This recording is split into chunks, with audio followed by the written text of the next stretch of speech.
Interest rates affect almost everything in your financial life. Your credit cards, mortgages, student loans, even how much your savings account grows. Understanding them isn't just finance talk. It's the key to making smarter money decisions. 1. What is an interest rate? An interest rate is basically the cost of borrowing money, or the reward for saving money.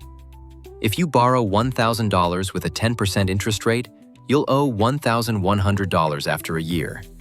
If you save $1,000 at 5% interest, you'll have $1,050 after a year. It's money paid for the privilege of using someone else's money. Who sets interest rates? For loans and credit cards, banks set your rate based on your credit score, risk, and the economy. For the overall economy, interest rates are heavily influenced by the Federal Reserve. When inflation is high, the Fed raises rates to slow down spending. When the economy is weak, they lower rates to encourage borrowing and growth. Interest rates decide how much your loan or mortgage costs over time, how expensive it is to carry credit card debt, how much your savings account or investments grow.